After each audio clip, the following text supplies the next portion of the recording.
창세기 2장 17절 한 목소리로 봉독합니다. 시작. 선악을 알게 하는 나무의 열매는 먹지 말라. 내가 먹는 날에는 반드시 죽으리라 하시니라. 아멘. 매년 이제 고난 주간이 올 때마다 제 고민은 깊어지죠. 제가 이제 하면서 느꼈던 가장 큰 그 배움은 무엇인가 하면은 맨 처음에 시작할 때 참 어설프게 시작했다라는 생각을 참 많이 하게 됩니다. 왜냐하면은 정답을 1년차, 2년차, 3년차에 다 얘기를 해버린 겁니다. 가면 갈수록 거꾸로 가고 있다는 생각을 많이 가지게 되죠. 오늘 사실 다루고자 하는 이 주제, 우리가 십자가라는 큰 주제 아래에서 부제로 죽음의 문제를 생각을 하는데, 사실은 가장 먼저 다루어야 될 부분이 죽음의 문제가 아닌가라는 생각을 하게 됩니다. 십자가가 존재해야 했던 이유, 우리에게 십자가가 필요한 이유를 알아야지, 또 알고 본문으로 들어가야 되는데, 그런 단계를 이제 거꾸로 하고 있다는 생각이 참 많이 들었습니다. 그래서 이제 그걸 좀 바꿔보려고 애를 쓰고 있는데 쉽지는 않습니다. 이제 앞으로는 이제 제대로 된 방향으로 흘러가지 않을까라는 생각을 하고 있습니다. 그래서 이번에는 죽음의 문제를 좀 생각을 해야 된다라고 하는 것이죠. 왜 그리스도께서 고난을 당하시고 십자가에 달리셨을까? 왜? 죽음의 문제 때문에 그렇습니다. 우리가 죽음의 문제를 우리 스스로 해결할 수 있다고 하면은 주님의 십자가가 필요하지 않습니다. 그런데 십자가가 존재해야만 했던 그 이유 첫 번째는 인간이 죽음의 문제를 해결할 수 없기 때문에 그렇습니다. 아무도 죽음이 무엇인지조차도 모릅니다. 죽음의 문제를 우리가 풀어낼 수가 없는 거죠. 내일 다룰 주제가 그거거든요. 우리가 생각보다 죽음이라는 것이 무엇이냐라는 질문을 던졌을 때에 우리가 얻을 수 있는 대답은 생각보다 없다라고 하는 것을 볼 수 있습니다. 별로 없습니다, 여러분. 생각하는 것처럼 많이 없습니다. 우리가 죽음을 모른다라고 하는 거죠. 그리고 우리가 이 죽음의 문제를 우리 힘으로 풀어갈 수 있는 힘이 없습니다. 두 번째는 인간이 죽는 것으로 이 문제가 끝나지는 않더라는 것이죠. 인간이 죽어서 끝나버린다고 한다면은 우리 고민은 그렇게 많지가 않을 겁니다. 근데 이 죽음이라고 하는 문제를 앞두고 인간이 죽는 것으로 끝나느냐? 그렇지 않다라고 하는 것이죠. 그리고 세 번째는 우리가 죽음의 현상을 계속 접하고 있습니다. 지금도 어디 갔다 왔는가 하면은 장례식장 갔다 왔습니다. 우리 이제 시찰하는 목사님의 이제 아버님께서 돌아가셨습니다. 죽음을 보고 온 것이죠. 토요일날 갑자기 건강하신 분이었거든요. 쓰러지셨대요. 그 길로 이게 부딪혀서 토요일날 부딪혀서 어제 주일날 돌아가신 거예요. 안타깝죠, 우리 입장에서는. 근데 죽음의 현상을 봅니다. 죽음이 무엇인지도 얘기합니다. 그러나 죽음 이후에 무엇이 일어나는지를 우리가 알 수가 없다라고 하는 것이죠. 그런 문제들 앞에 우리가 서 있기 때문에 오늘 이 죽음에 대해서 좀 더 정리해 볼 필요가 있다는 생각을 많이 가지게 됩니다. 죽음의 문제에 대해서는 모든 시대의 모든 사람들이 다 고민을 했고 탐구했던 그런 주제입니다. 이 강론지 다 보고 계시니까 알 수 있는 것처럼 이 자연주의자들은 그냥 순환이다, 규칙이다, 삶과 죽음은 순환하는 것이다, 그렇게 보고 있습니다. 대답을 할 수가 없거든요. 그리고 또 낭만주의자들의 입장에서는 죽음을 신비적인 관점에서 봅니다. 모른다는 것이죠. 인간 영역 밖에 있다라고 그렇게 보고 있습니다. 현대 교육학은 죽음에 대해 침묵합니다. 답을 줄 수 없거든요. 실존주의는 죽음이 절망과 비관을 안겨다 준다라고 하는 것을 알고 있습니다만은 해답이 없죠. 거기는 해답을 찾을 수가 없습니다. 세계 제1차, 제2차 대전이 일어나고 나서 인간을 못 믿게 되었거든요. 숱한 죽음을 본 겁니다. 몇 천만 명이 죽지 않습니까? 전쟁은 몇 백만 명이 죽고 지금도 죽어나가고 있는데 그 죽음을 바라보면서 절망합니다. 비관합니다. 그러나 뭐라고 얘기해 줄 줄 모르고 있다라고 하는 것이죠. 무신론자들은 답 자체가 없습니다. 그런 고민 자체도 안 한다고 보셔야 됩니다. 막스주의자들, 유물론자들이죠. 어떤 대답도 내놓지 못하고 있습니다. 물질에만 관심이 있거든요. 죽음의 영역에 대해서 생각하지 말자라고 하는 것이 그들의 생각입니다. 삶을 즐기는 자들은 성가신 것이죠. 선택은 망각입니다. 잊어버리자라고 하는 것이죠. 또 어떤 사람들은 이 죽음의 공포를 물리치기 위해서 부적을 붙이고 장식을 하죠. 그걸 많이 보게 되죠. 또 결정론자들은 초자연적인 것에 관심을 기울이는 것 자체가 어리석다. 결국 다 뭘 얘기하고 있는가 모른다는 겁니다. 모르니까 나름대로 이러쿵저러쿵 얘기를 하게 되었다라고 하는 것이죠. 죽음의 문제를 다루고 있는 곳은 종교뿐입니다. 내일도 그 얘기를 좀 말씀드리겠습니다만은 종교도 다 다르게 얘기하고 있습니다. 같게 얘기 안 합니다. 오늘 우리가 성경을 통해서 죽음이 무엇인지를 좀 생각해 볼 필요가 있다라고 하는 것이죠. 죽음은 현실이고 늘 목격하는 실제입니다. 가까이 있습니다. 삶의 한 부분입니다. 우리도 언젠가는 겪게 될 우리의 문제죠. 그냥 덮고 넘어갈 수 있는 그런 문제가 아닙니다. 이 죽음이란 신비, 그 부분을 생각을 해야 된다라고 하는 것이죠. 제가 이렇게 얘기하니까 이제 뭔가 봤나보다, 아나보다, 아닙니다. 저도 모르겠습니다. 저도 아는 게 아무것도 없고 여러분 기대하면 안 됩니다. 대단한 거 깨달은 것이 있겠다라고 생각하시면 안 됩니다. 다 아는 거 얘기할 겁니다. 그럼 괜히 왔네. 괜히 오셨을 수도 있는데 저한테 뭐 큰 거 기대하시면 안 됩니다. 제가 큰 것을 주었다면 제가 무슨 교주가 됐겠죠? 이제 없어요. 저도 성경 안에서 이제 보고 생각하는 것밖에 없는 겁니다. 자, 오늘 이제 이 창세기 2장 17절을 통해서 죽음의 문제를 생각을 해야 되는데, 자, 죽음은 오직 인간에게만 의미가 있습니다. 동물은 죽음을 생각하지 않는 존재입니다. 동물들은 질문하지 않습니다. 우주가 왜 존재하는지, 세상이 왜 존재해야 되는지, 왜 이런 모습으로 살아가야 되는지 스스로 묻지 않습니다. 그때그때 필요한 것만 추구합니다. 본능적이죠. 본능적인 것 외에는 어떤 것도 질문하지 않습니다. 왜 내가 이렇게 사자에게 붙잡혀서 재수 없게 죽어야 되는지 얘기하지 않습니다. 사슴이 엔게디에 가서 늑대에게 잡힐 때에 좀 참을걸, 저 사슴이 먼저 죽었고 난데 내가 뭘 먹을, 그렇게 생각하지 않습니다. 인간만이 죽음의 현상을 의식하고 사고합니다. 죽는 걸 보는 거죠.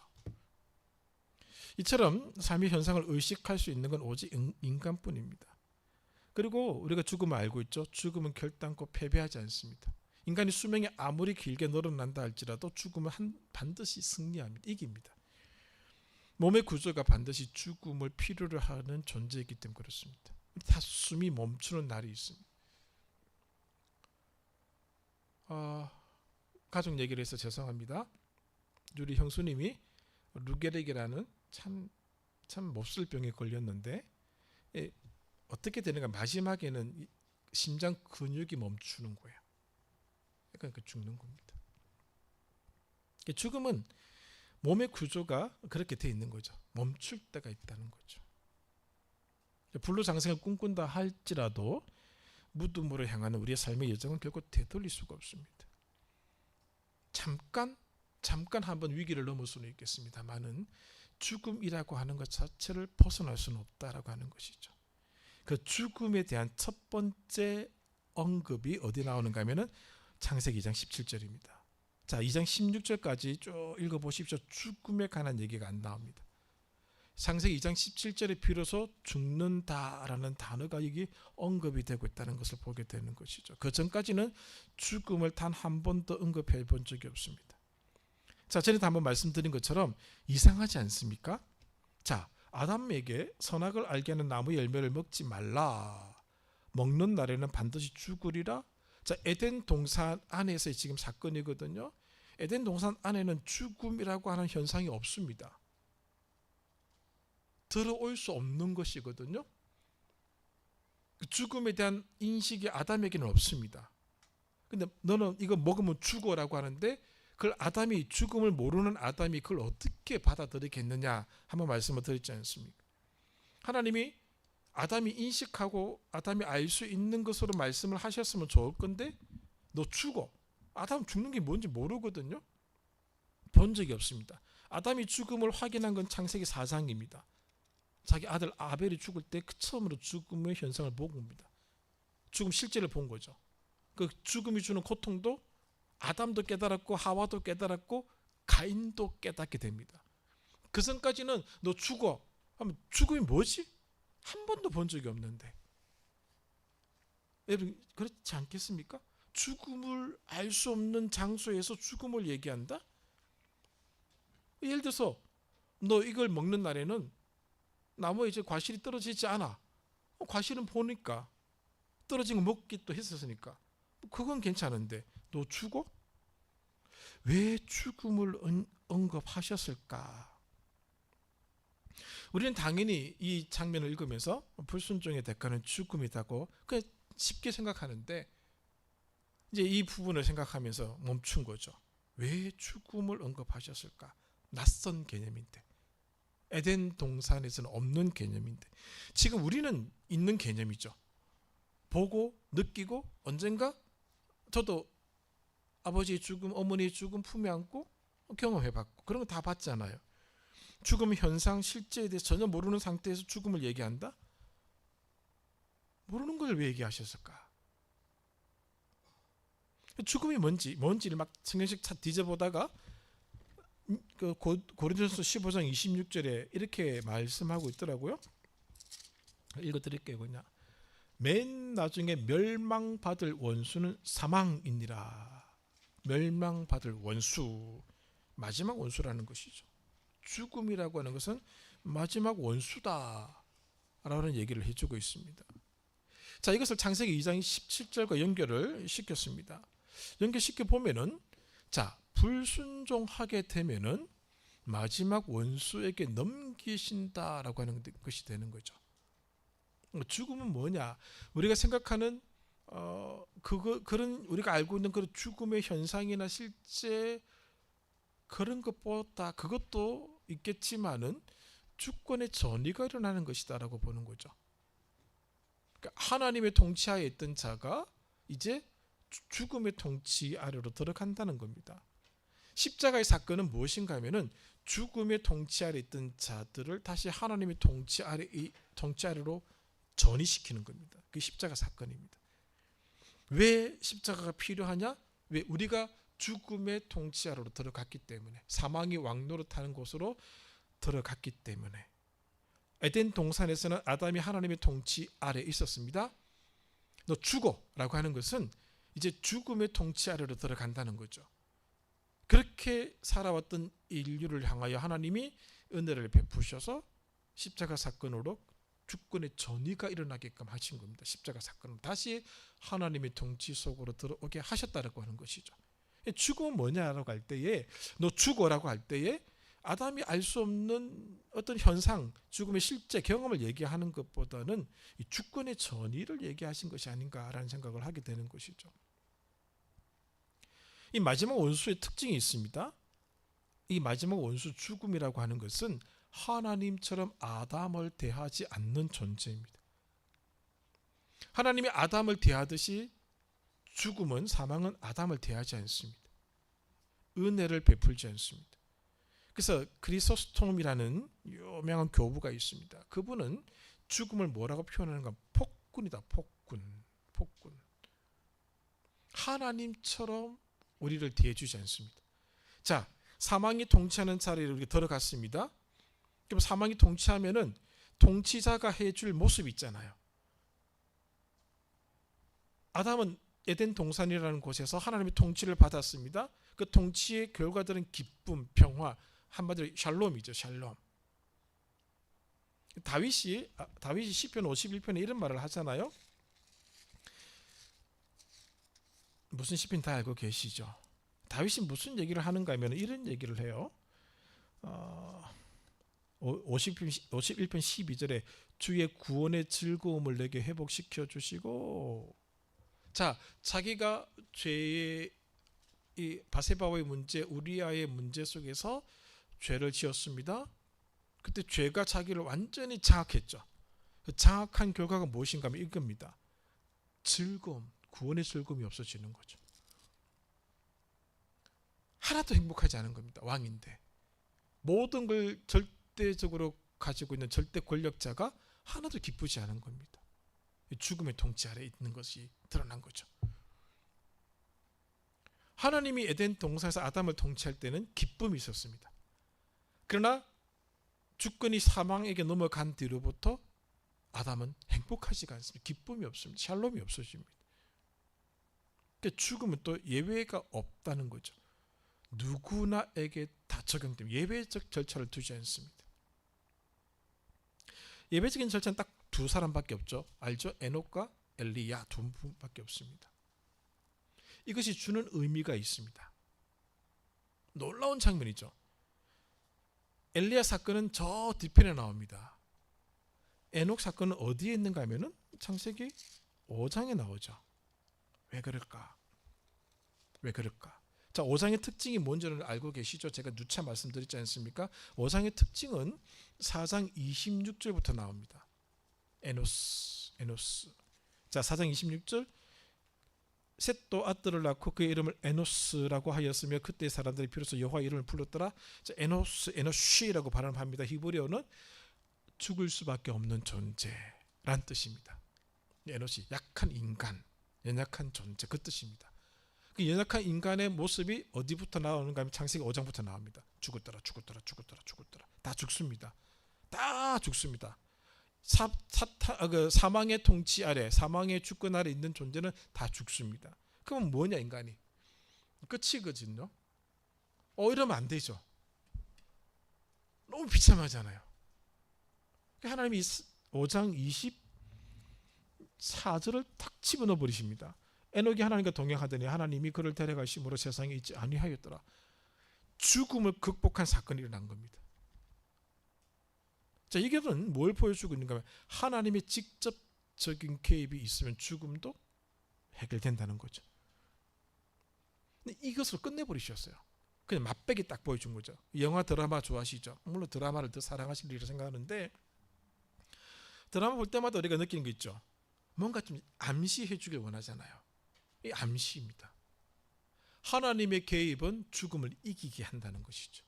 하나님의 개입은 죽음이 아담을 통치할 수 있고 아담에게 힘을 쓸 수가 있습니다만은 하나님이 개입될 때 그 죽음도 그 힘을 발휘할 수 없더라는 사실을 하나 탁 박아놓고 쫙 나가버리는 겁니다. 죽음의 문제를 해결할 수 있는 그런 암시를 이렇게 딱 집어넣고 끝내버렸다는 것이죠. 하나님이 개입이 있기 전까지는 죽음에 대해서는 누구에게도 예외가 없습니다. 아담도 죽었습니다. 아담도. 첫 번째 사람 아담도 죽었습니다. 그다음부터는 지극히 현실적인 문제가 되고 말았습니다. 가인에게 죽음은 충격이었거든요. 아벨의 죽음을 통해서 두려움을 느낍니다. 한 번도 경험해보지 못했던 두려움. 우리는 두려움을 압니다. 그러나 가인에게 있어서 두려움이라고 하는 것을 죽음을 통해서 온 두려움을 첫 번째 경험한 사람이 가인입니다. 죽음을 통해서 찢어지는 고통을 경험한 사람은 하와죠. 엄마니까. 아빠인 아담, 엄마인 하와가 찢어지는 걸 경험하고 가인은 두려움을 경험하게 됩니다. 죽음의 통치 안에서, 죽음의 통치 아래에서 일어나는 일들은 두려움과 찢어짐이죠. 우리가 농담삼아 어떤 얘기를 많이 하는가 하면요, 장례식장 가서 기도 조심해라. 나도 모르게 나오는 게 하나님 아버지 감사합니다. 죽으는데 감사합니다. 그 말 확 돌리죠. 천국 가게 해주셔서 감사합니다. 확 돌리지만은 아차 실수했다는 느끼는 거죠. 그런 것처럼 죽음은 이제 우리에게 두려움과 찢어지는 아픔을 주기 때문에 그런 식의 표현을 한다고 하는 것은 미안한 것으로 딱 돼버리고 만 것이죠. 그만큼 죽음은 힘든 것입니다. 그리고 죽음을 의식하지 않는 사람은 아무도 없죠. 만약에 의식하지 않는다면 인간의 삶은 동물이나 식물의 삶과 다를 바가 없게 되는 겁니다. 이 죽음이 두려운 것은 무엇인가 하면은 죽음이 죽음의 주권 영역에 속했기에 발생하는 자연스러운 현상이기 때문에 두려운 겁니다. 말씀드린 대로 가인이 이것을 아벨의 죽음을 통해 충격을 받았죠. 창세기 4장 12절을 보면은 가인이 울부짖습니다. 야, 잘 죽었다. 그게 아니에요.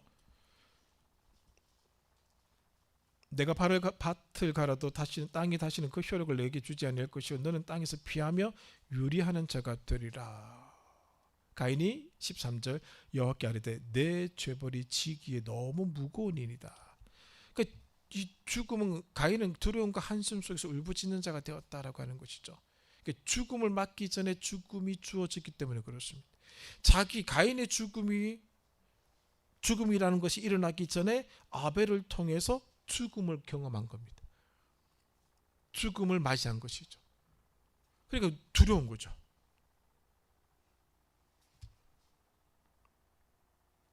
이제부터 가인은 삶의 중심이 무엇이 되었는가 하면 생명이 아닙니다. 죽음이 그 사람의 삶의 중심이 되었고 말았습니다. 오늘 우리도 마찬가지죠. 생명이 삶의 중심이 아니고 죽음이 삶의 중심입니다. 그렇게 흘러가고 있는 세상을 우리가 살아가고 있는 것이죠. 그러므로 가인 이후로 죽음은 선천적인 두려움이 되고 말았습니다. 그 두려움은 모든 인간에게 자연스럽게 스며들었다라고 하는 것이죠. 또 하나 죽음이 두려운 것은 죽음의 경험을 설명할 수 있는 자가 아무도 없기 때문입니다.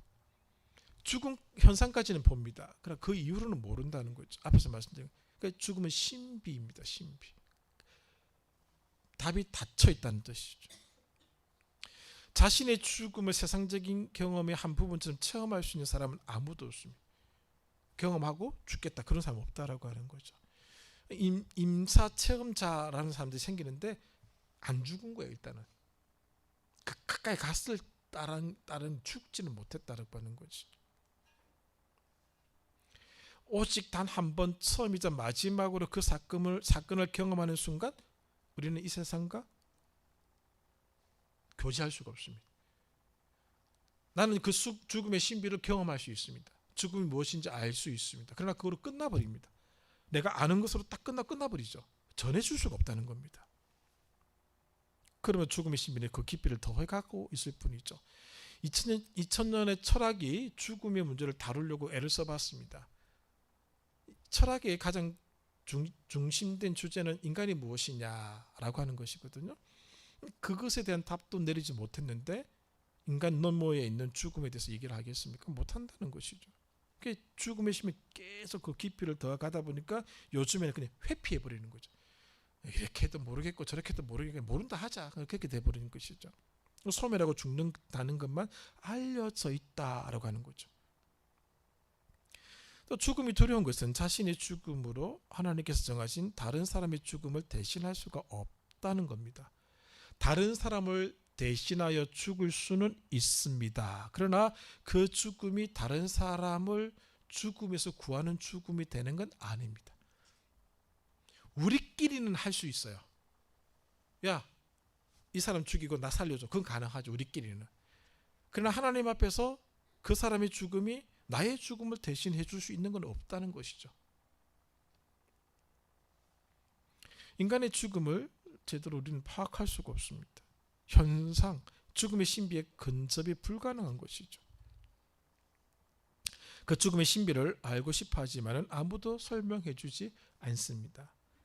지금 제가 갖고 있는 죽음에 관한 책들이 한번 쭉 뽑아봤습니다. 한 10권 정도가 있더라고요. 몰래 모아다 보니까 많이 있는데 이제 읽어가면서 이제 찾고 있는 거죠. 그러나 그 안에 어떤 책을 보아도 죽음이 이것입니다라고 얘기를 하지 않습니다. 내일 제가 신학자들이 죽음을 어떻게 생각하고 있는지, 칼빈은 어떻게 생각하고 있고 루터는 어떻게 생각하고 있고 그거 얘기할 거거든요. 읽어보면요 허망했었어요. 뭐야 이거? 저렇게 고상한 표현을 하실 줄 알았는데 어머 나랑 똑같네? 여러분 생각한 거 똑같은 거예요. 너무 순간 당황했을 할 정도로 그랬습니다. 죽음은 아무도 알려주지 않는 신비다라고 하는 것이죠. 그래서 죽음에 관해서 얘기하는 모든 건 추정입니다. 추정. 분명한 것은 그 죽음으로 인해 그동안 맺어왔던 모든 인간 관계가 소멸된다는 겁니다. 누가복음 16장 부자와 죽은 나사로, 거지 나사로 얘기해 드렸잖아요. 그 본문을 가만히 다시 보시면요, 죽음은 관계를 단절시켜 버립니다. 부자가 아브라함을 향하여 이렇게 소리치죠. 저 나사로를 우리 동네에 보내셔서 나의 형제들에게 이곳에 오지 않게끔 말해 주십시오라고 얘기합니다. 그러나 이미 관계 끝난 겁니다. 자기는 이 음부에 있는 부자는 그 관계가 지속될 것처럼 얘기했지만은 아브라함이 대답은 관계 끝. 넘어갈 수도 없고 넘어올 수도 없고 나사로를 보낼 수도 없고 끝이다. 그렇게 얘기하죠. 관계가 끝나는 겁니다. 우리 죽은 자와 관계를 맺을 수가 없습니다. 얘기할 수가 없습니다. 일어날 수 없는 일이라고 하는 것이죠. 그렇게 죽음은 우리를 힘들게 하는 영역이, 신비의 영역이 있다라고 하는 것을 보여주고 있습니다. 그러면은 자, 우리는 죽음을 어떻게 대해야 될까라고 하는 것이죠. 죽음에 관한 성경 구절을 좀 찾아가면서 생각을 해보고자 하는 것이죠. 첫 번째는 하나님께서 죽음에 대해서 알려주신 만큼만 알고 만족해야 할 것 같습니다. 할 것 같습니다라고 제가 말씀을 드립니다. 자, 우리는 죽음 이쪽 저쪽 경계를 옮겨갈 수가 없습니다. 여기서 죽음의 경계를 넘어서 갔다가 다시 올 수가 없다, 그 말입니다. 가서 보고 여기 와서 이것입니다라고 얘기하면 좋겠는데 할 수가 없는 겁니다. 그래서 삶과 죽음의 모든 영역의 주권자 되시는 하나님께서 하신 말씀을 통해서 짐작하고 알아갔을 뿐이다, 그 말이 있죠. 죽음에 대해서 언급하는 또 다른 구절 중에 하나가 창세기 3장 19절입니다. 자, 내가 흙으로 돌아갈 때까지 얼굴에 땀을 흘려야 먹을 것을 먹으리니 내가 그것에서 취함을 입었음이라. 너는 흙이니 흙으로 돌아갈 것이니라. 죽음을 얘기해 주고 있는. 자, 물론 인간은 단순한 흙이 아닙니다. 하나님의 모습으로 창조된 존재죠. 우리가 알고 있는 흙으로 끝내버려서는 안 된다, 그 말입니다. 흙으로 만들어진 그 몸에 영혼이 거주할 수 있도록 적합하게 만들었다는 걸 생각하셔야 됩니다. 이 흙덩어리네, 그렇게 생각하지 말라, 그 말이죠. 하나님이 이 안에 하나님이 생기를 불어넣어 주셨고 하나님이 이 안에 영혼이 거할 수 있도록 이 몸을 만드신 거예요. 우리가 부활이라고 하는 것은 무엇인가 하면요, 우리 이 몸으로 부활하는 거예요. 이 몸으로 부활하는 거예요.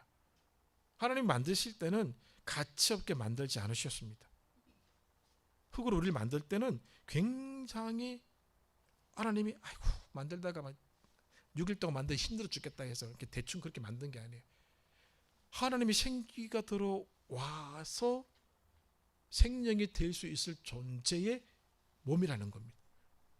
귀한 겁니다.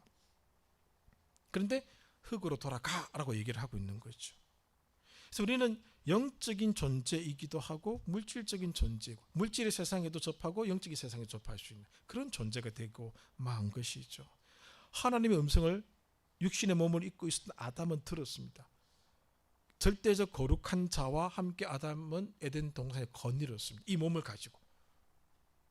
대단한 거죠. 사랑이 넘치는 하나님께 가까이 다가설 수 있는 그런 몸이었다라고 하는 것이죠. 그리고 아담의 몸에서 여인의 몸이 나올 만큼 완벽한 존재였다는 거죠. 그 흙에서 왔다고 해서 야 그냥 저 밖에 있는 고래청자 만드는 흙하고 똑같이 생각하지 말라는 겁니다. 나는 고래청자, 너는 백자, 너는 뭐지 단지인가? 그렇게 하지 마시고, 네 피부 보니까 너는 단지네, 그렇게 하지 마시고 하나님과 교제하고 그분의 음성을 듣고 동행할 수 있는 그런 흙으로 만들어진 존재예요. 그러나 죽음이 이 모든 것을 한순간 다 빼앗아가 버렸습니다. 죽음이 인간을 지배하면서 그 모든 아름다움이 사라진 겁니다. 안타깝죠. 이 아름다운 관계로 회복될 수 있는 방법이 하나 있습니다. 우선 다시 흙으로 돌아가야 됩니다. 이 말 이해하겠습니까? 다시 하나님과 아름다운 관계로 회복되기 위해서 일어나야 될 우선적인 현상은 흙으로 다시 돌아가야 됩니다. 이 아담의 후예로 태어난 이 육신을 가지고는 영원히 일단 살 수가 없습니다. 그리고 이 죽음의 지배를 받고 있는 이 육신을 가지고 하나님 앞에 설 수가 없습니다. 그럼 또 죽어버립니다. 흙으로 돌아가서 다시 만들어져야 되는 겁니다. 부활의 시간에 그게 일어난다는 것이죠. 그래야지만이 그 아름다운 관계로 들어갈 수 있는 겁니다.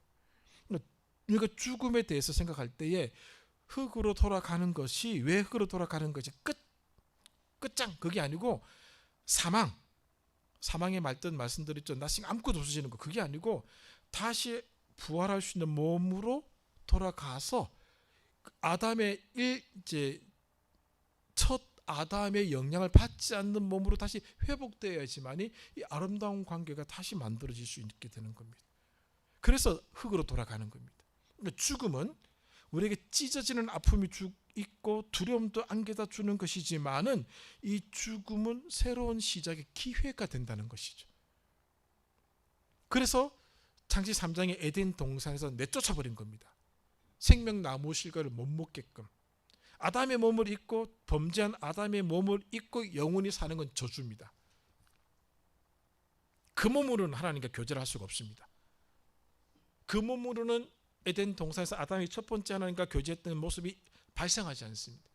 영원한 저주 속에서 살아가야 된다는 거죠. 그 영원한 저주를 끊기 위해서는 흙으로 돌아가야 되는 겁니다. 그러니까 죽음은 찢어짐이지만은 죽음은 새로운 기회가 시작되는 시간이라는 것이죠.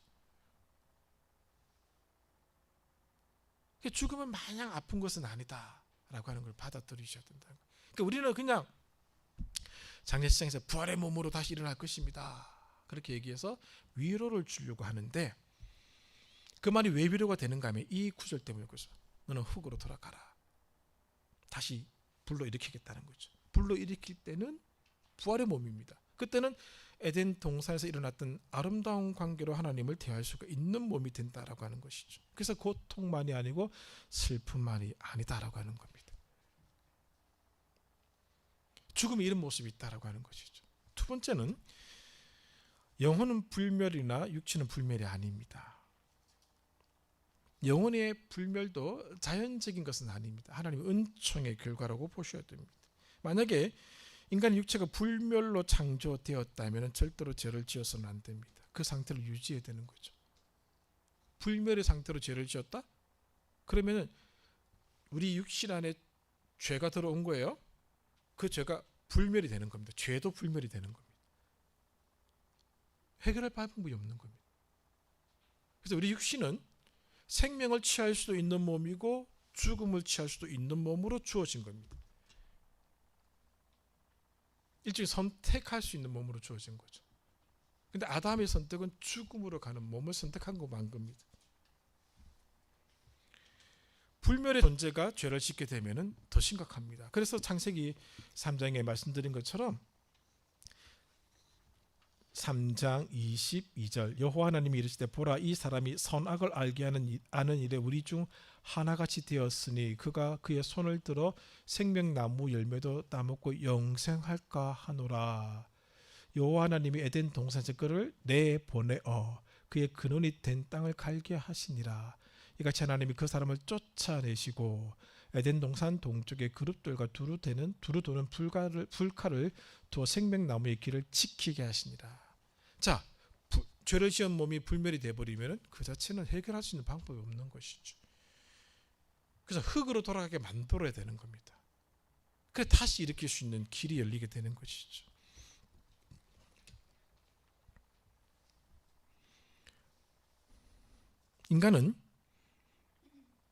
인간에게는 하나님이 죽음도 생명도 가져다 줄 수 있는 그 상태로 우리를 만드신 거예요.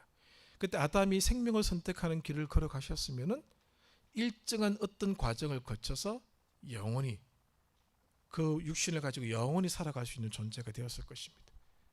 근데 그게 실패한 거죠.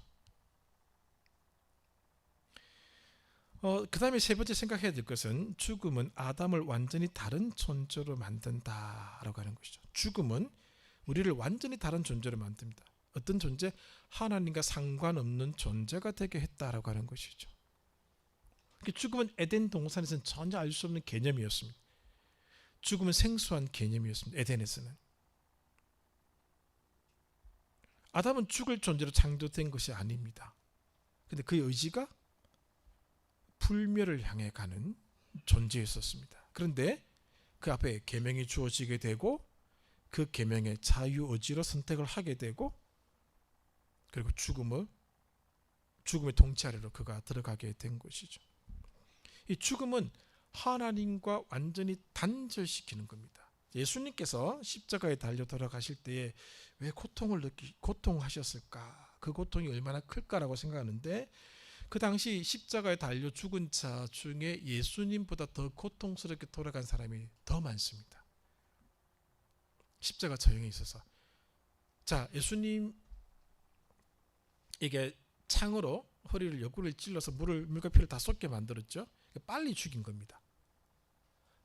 다리 무릎 뼈를 부러뜨리기 위해서 치려고 하다가 안 쳤거든요. 많은 십자가에 달린 사람들이 그렇게 쳐버립니다. 이 무릎 뼈를 완전히 부셔버립니다. 그 상태로 물하고 피를 안 빼고 매달리게 하는 겁니다. 그러면은 인간이 살 수 있는 기간이 있습니다. 일주일, 2주 이 정도 삽니다. 그러면은 곡기 끊으면 3주까지 가거든요, 여러분. 지금부터 죽고 싶으면 딱 3주만 굶으시면 죽습니다. 많이 봤습니다, 신방하면서. 근데 그 달려있는 시간 동안에 그 마틴 행헬의 십자가 처형이라는 책을 보면요, 깨어나고 기절하고 깨어나기를 1000번 이상 반복합니다. 계속. 그런 말라 죽이는 게 십자가 처형입니다. 예수님은 빨리 죽으셨어요. 고통이 그만큼 덜 하신 겁니다. 예수님의 고통은 어떤 고통인가 하면 십자가라는 형틀에서의 고통이 그런 육신의 고통도 있겠지만 그 고통은 2차적인 고통, 1차적인 고통은 하나님과의 단절이에요. 단절. 아버지여 왜 나를 버리십니까? 시편 22편의 말씀을 인용하시면서 말씀하시죠. 왜 나를 버리십니까? 이게 단절, 버리심. 하나님과 늘 교제하시던 분이 단절된 거예요. 그러니까 아담은 하나님과 늘 교제하던 존재였었습니다. 그러니까 죽음이 그 교제를 단절을 시켜버린 거죠. 그러니까 아버지하고 할 수가 없는 거죠. 이제는 뭘 할 수가 없는 존재가 되어버린 거죠. 죽음이라고 하는 것이 가져오는 것이 하나님과 단절을 가져오는 것이죠. 그러니까 아담이 완전히 다른 존재가 된 겁니다. 하나님 교제할 수가 없죠. 그래서 우리가 시편 73편 28절에 하나님의 가까이 함이 내게 복이라라고 얘기하는 이유가 뭐겠습니까? 가까이 하니까 뭐 떡 주더라, 가까이 하니까 뭐 물고기 주더라, 가까이 하니까 뭐 소갈비 주더라. 그게 아니에요. 하나님과 교제 단절이 죽음이거든요. 죽음의 현상들은 교제 단절로부터 일어나는 것이지 않습니까? 이 가까이 함으로써 그걸 극복한 모습을 보여주기 때문에 가까이 복이 되는 것이죠. 우리 인생을 완전히 바꾼 겁니다. 아담의 인생을 완전히 바꾼 것이죠. 그리고 죽음은 이 아담을 완전히 다른 존재를 만드는 창세기 3장 11절 12절에 보시면은 이런 말까지 해요. 창세기 3장 12절에 아담이 이르되 하나님이 주셔서 나와 함께 있게 하신 여자 그가 그 나무 열매를 내게 주므로 내가 먹었나이다. 이제 책임 전가거든요. 이런 존재로 확 바뀌어 버렸어요. 죄를 전가하는 존재가 되어 버렸어요. 한때는 뭐라 얘기한 줄 아십니까? 하와를 쳐다보더니 내 뼈 중에 뼈요 살 중에 살이라. 이제는 당신이 주셔서 저 여자가 봐. 완전히 바뀐 존재가 되죠. 죽음이 가져온 거예요.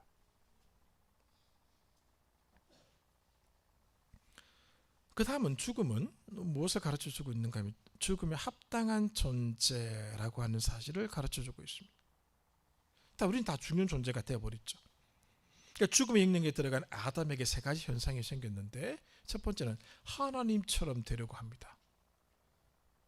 이제 늘 말씀드렸죠. 왕이 된 심리학, 신이 된 심리학 말씀드렸죠. 인간이 네가 인생의 중심이야, 네가 인생의 주인이야 그런 얘기를 얼마나 많이 하면 현대 교육학이, 현대 심리학이 다 왕으로 만들어 버린 겁니다. 그러니까 모든 인간 자기가 주인인 줄 착각하고 있는 거죠. 두 번째는요, 비정상적인 탐욕이 생겨났습니다. 그러니까 우리의 탐욕이 멈출 줄 모릅니다. 돈을 아무리 줘봐도 모자라죠. 여러분 몇 살까지 살면 좋을 것 같습니까? 곤란하죠. 저희 어머니 92세, 어머니 91세, 아버지 80세 돌아가셨거든요. 언제쯤 죽으면 좋을 것 같습니까, 여러분? 내가 죽고 싶다고 하는 그 시간보다 하루는 더 살고 싶죠? 그거예요. 비정상적인 탐욕이 생긴 거예요. 어느 정도 돈을 주시면 먼저 가시겠습니까, 하나님이? 이거를 딱 정하잖아요. 그거보다 조금 더 이렇게 되는 겁니다. 그게 생긴 겁니다, 우리에게. 멈추질 않습니다. 멈추질 않습니다. 죽음에 합당한 존재가 바로 그거죠. 하나님처럼 되려고 하는 거. 비정상적인 탐욕이 생겨버린 겁니다. 나는 욕심 없어. 백일하에 몇 마디 얘기하면 다 나옵니다. 저도 욕심 덩어리죠. 보이죠? 욕심살. 다 욕심살이에요, 욕심. 배는 많이 줄였기 때문에 욕심배는 좀 줄였고, 이거는 얼굴은 욕심 얼굴. 저만 그런가요? 세 번째는요, 하나님에 대한 믿음이 사라졌습니다. 사라진 겁니다. 사랑이 식어졌습니다. 슬픔, 고통, 괴로움의 한숨의 시대가 열렸습니다. 하나님으로부터 벗어나면 더 큰 것을 얻을 줄 아는데, 무신론자들의 주장이 그거잖아요. 하나님으로부터 벗어나면 참된 자유가 있겠다라고 얘기하는데 웬걸 아닌 걸 그들도 발견하거든요. 근데 그 얘기를 안 합니다. 왜? 하면은 자기 주장이 바보가 되니까 안 하는 거예요. 그래서 창세기 2장 17절 너는 반드시 죽을 것이다 라는 말씀이 성취된 것이죠. 죽음만이 죄의 열매는 아닙니다. 참으로 다양한 나쁜 것들이 유입이 되었죠. 죽음은 하나님과 아담을 분리시켰습니다. 그 결과가 위에 세 가지가 나타난 거게 된 것이죠. 생명의 열매를 잃어버린 아담의 육체는 필연적으로 죽음을 맞이하게 되었습니다. 자, 반드시 죽을 것이다라고 딱 말씀하신 순간부터 930년 더 살았어요. 그러나 그 죽음이 선언된 그 순간에 이미 아담은 죽은 겁니다. 죽은 겁니다. PPT를 준비했는데 PPT 제가 만든 노트북하고 저게 맞지가 않아서 지금 못했는데요. 내일 좀 보여드릴게요. 이미 죽음이 결정된 죽음의 결정이 발효됐다라고 하는 거죠. 1000년을 살고 2000년 살고는 아무 의미가 없습니다. 죽는 자로 쭉 사는 겁니다. 너는 반드시 죽는다라고 하는 것은 죽음의 효력이 발효된 겁니다. 하루를 살든 100년을 살든 930년 살든 969년을 살든 죽음의 삶으로 모습으로 쭉 살아가는 것이죠. 죽음에 합당한 존재가 된 겁니다. 그게 이 2장 17절의 말씀, 너는 죽는다라고 하는 것이 의미하는 것이죠. 인간은 반드시 죽는 존재가 되어서 나오는 말씀들이 있죠. 히브리서 9장 27절의 말씀을 다 알고 계시죠? 모를 리는 없습니다. 한 번 죽는 것은 사람에게 정해진 것이요 그 후에는 심판이 있으리니, 그렇게 말씀하고 있죠. 그리고 시편 90편에 모세의 시편에서 모세가 하는 얘기도 우리가 잘 알죠. 제가 읽어드릴게요. 모르시는 분이 두 분 계셔서 읽어드립니다. 10절 우리의 연수가 70이요 강건하면 80이라도 그 연수의 자랑은 수고와 슬픔뿐이요 신속히 가니 우리가 날아가나이다. 70이요 강건하면 80이라. 그 시간의 자랑은 수고 슬픔. 언제 이렇게 늙었지? 다 말씀하시잖아요. 엄마랑 얘기하면서 가장 많이 했던 얘기 중에 하나가 이겁니다. 우리 죽는 존재가 되었다라고 하는 것이죠. 죽음의 통치권에 속하게 되었다. 이제 필멸의 존재, 반드시 죽는 존재가 된 것이죠. 그 죄와 탐욕이 쉽게 공격할 수 있는 몸이 되어버리고 만 것이죠. 자, 이 죽음을 생각하면서 우리에게 주는 교훈이 있습니다. 제가 4가지로 정리했습니다. 첫 번째는 인간의 힘으로 죽음의 지배를 피할 수는 없습니다. 감사한 것은 에녹과 엘리야의 사건을 통해서 하나님의 개입은 이 죽음의 문제를 풀어주는 것이다 라고 하는 사실을 미리 알려주셨다는 것이죠. 여기에 소망이 있는 겁니다. 하나님이 개입하신다면은, 그분이 마음을 바꾸셔서 개입하신다고 한다면은 우리에게 소망이 있다는 걸 알려주고 있습니다. 그러나 우리의 힘으로는 죽음의 지배를 피할 수는 없다라고 하는 것이죠. 하나님이 권세만이 이 영역, 죽음의 영역 안으로 들어올 수 있다고 하는 겁니다. 여기에 우리가 기대를 걸게 되는 거죠. 그것을 눈으로 보여주신 사건이 십자가 사건입니다. 내가 얘기했지, 내가 이제 일할게, 봐라, 그겁니다. 죽음이 주는 교훈은 두 번째, 죽음은 인간의 모든 걸 뒤죽박죽으로 만들었습니다. 자, 우리가 왜 반목, 질시, 시기, 질투합니까? 죽음의 그 영향력 속에 있기 때문에 그런 것이죠. 그리고 모든 자들이 다 그 영향력 속에 있다 보니까 계속 이런 일들이 일어나게 되는 것이죠. 창세기 8장 21절에 보면 참 가슴 아픈 단어가 하나 나오는데, 창세기 8장 21절, 여호와께서 그 향기를 받으시고 그 중심에 이르시되 내가 다시는 사람으로 말미암아 땅을 저주하지 아니하리니. 여기까지 좋습니다. 이는 사람의 마음이 계획하는 바가 어려서부터 악함이라. 우리 애기들은 착하다고 생각하죠? 아닙니다. 2살 반부터 지나가면 참 안 착합니다. 아무도 안 가르쳐주는데 싫어, 안 해. 그것들을 뒤로 거꾸로 매달아 때릴 수도 없고, 안 해. 어머니 감사합니다. 제가 비록 3살이지만은 가사에 보탬이 되기 위해서 오늘부터 앵벌이 나가도록 하겠습니다. 얼마나 좋습니까? 그렇게 나오면은. 이것들은 머리 커가면 커갈수록 해준 게 뭐 있냐고 덤비 들지. 그래, 해준 거 없다 그래, 나가. 이러면 또 나가라고 했다고 또 덤비 들지. 부모가 그렇게 악한 마음으로 그렇게 자식한테 얘기할 수 있냐고 덤비 들지. 아이고 참. 기도하는 게 있습니다. 니도 니 같은 새끼 꼭 낳고 키워라. 그 기도하고 있습니다. 제가 고등부 담당할 때 고등부 애들이 예배 시간 전부 다 이렇게 하잖아요. 핸드폰 다 쳐다보고 있잖아요. 전부 다 이렇게. 머리를 드는 놈이 없습니다. 제가 고등부 마지막 시간에 내가 니네들을 위해서 기도하는 게 있다. 너희들도 너희 같은 새끼들 놓고 키우길 기도한다. 그러니까 애들이 딱 보면서 그건 아니죠. 그건 아니죠. 아니다, 나는 꼭 기도한다. 그건 아니죠. 그건 아니죠. 내 같은 새끼 나도 못 봅니다. 다 그렇게 얘기를 해요. 지가 알죠. 그걸 볼 때만 느끼니까. 사람의 마음이 계획하는 바가 어려서부터 합니다. 그러니까 죽음이 인간을 뒤죽박죽 만들어 버린 거죠. 악한 영향을 받아서 그게 아니고요. 어려서부터 악한 거예요. 죽음이 지배하는 존재이기 때문에 그렇습니다. 세 번째는 육체는 부패 속에 놓여 매일 죽음 속에서 살아갑니다. 우리는 죽음이 올 때까지 힘이 계속 소진되죠. 우리 지금 어르신들 보면 약해지잖아요. 다 약해지고 있죠. 20대의 모습, 저도 20대인 줄 알고 축구하면요, 뼈 다 부러집니다. 한번 우리 그 중소비랑 달리기를 하는데 처음에 제가 이기는 줄 알았어요. 떡 붙더니 씩 웃더니 샥 가는 거예요. 와, 욕했죠. 욕하고 가지 말고 있죠. 못 따라가는 거예요. 제가 못 따라가지고 체력적으로 안 됩니다. 점점 소진해 가는 거죠. 그러다가 하나님께 서게 되는 거죠. 죽음은 단 한 명에 이르기까지 그 죽음을 계속 이어간다는 겁니다. 그게 무서운 거죠. 네 번째는요, 죽음을 향해 가는 인간에게 유일한 소망이 있습니다. 창세기 3장 14절 15절이죠. 다 알고 있는 구절이죠.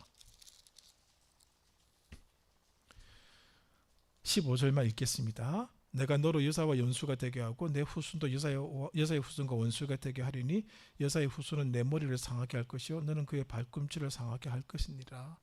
소위 아담 언약이라고 하는 부분입니다. 그것이 이 사건이 언제 성취되는가 하면은 갈라디아서 4장 4절에서 성취됩니다. 갈라디아 4장 4절은 이렇게 말한다. 때가 참해. 창세기 3장 15절부터 갈라디아 4장 4절까지 오기까지 그 시간이 참에 하나님이 그 아들을 보내사 여자에게 나게 하시고 율법 아래에 나게 하신 것은 율법 아래에 있는 자들 속량하시고. 자, 죽음을 향해 가는 인간에게 소망은 바로 이것입니다. 자, 하나님이 우리에게 새로운 소망을 주셨습니다. 그 사건이 십자가 사건입니다. 하나님이 언약을 하신 겁니다. 언약은 바뀌지 않습니다. 우리 편에서 언약은 바뀔 수 있으나 하나님은 바뀌는 존재가 아니기 때문에 말씀하신 언약을 지키시는 것이죠. 시간이 걸릴 뿐입니다. 우리 개념의 시간이 걸릴 뿐입니다. 그래서 인간이 잃었던 것을 다시 찾아주실 것입니다. 그게 십자가 사건입니다. 고난주간에 우리가 보아야 될 부분이 바로 이 부분이죠. 죽음이 일시적으로 우리를 제약하죠. 그러나 하나님의 계획을 무너뜨릴 수 있는 힘은 죽음에게는 없습니다. 없습니다. 이게 여기서 아멘이 나와. 아무 때나 아멘 하는 게 아니죠. 우리는. 저는 이제 아멘 하시는 포인트를 잘 안 주기 때문에 여러분 안 하시는데 이때 진짜 아멘 하는 거죠. 늦어서 이제 하실 필요 없습니다. 우리 육체는 죽습니다. 사라지는 게 아닙니다. 부패해야 될 존재가 파멸되는 것뿐입니다. 그래서 흙으로 돌아가게 하는 겁니다. 그리고 부활의 날에 다시 새롭게 살아날 준비를 하나님이 이미 하셨습니다. 그리고 그 첫 번째 부활하신 주님이 오실 때 우리가 다시 다 일어나게 돼 있는 겁니다. 죽음의 문제가 이렇다라고 하는 것이죠. 역시 저한테 배울 거는 별로 없었죠. 그렇지만은 죽음을 한번 정리해 볼 필요가 있겠다라고 생각을 한 것입니다. 이런 존재, 우리 힘으로 우리의 죽음을 해결할 수 없는 존재임을 여러분 다시 한번 느끼셔야 됩니다. 그리고 그 이후를 하나님께 맡기는 것이죠. 하나님이 이 일을 행하셨습니다. 십자가 사건으로 다 행하셨습니다. 이제 그 다음의 일이 기다리고 있을 뿐입니다. 그걸 바라보고 나가는 것이죠. 이제 고난주간 되면 아유 주님 얼마나 아프셨을까? 그거 생각하는 게 아니에요. 그건 이제 아니에요. 이제는. 그런데 머물지 마시고 그 사건이 있어야 될 이유가 뭔가? 오늘은 죽음 때문입니다. 그 죽음의 신비를 풀 수 없기 때문에 십자가 사건이 있었다라고 하는 기억해 주시기를 바라고 내일 그 죽음을 어떻게 해석하고 있는지를 한번 찾아보도록 하겠습니다. 그래서 한번 죽음의 문제를 생각해가고 그러면서 예수 그리스도 십자가가 아니면 안 되었구나라고 하는 것을 저도 발견하고 여러분들도 발견하는 그런 은혜가 이번 한 주간 있기를 바랍니다. 기도하겠습니다. 자, 기도합니다.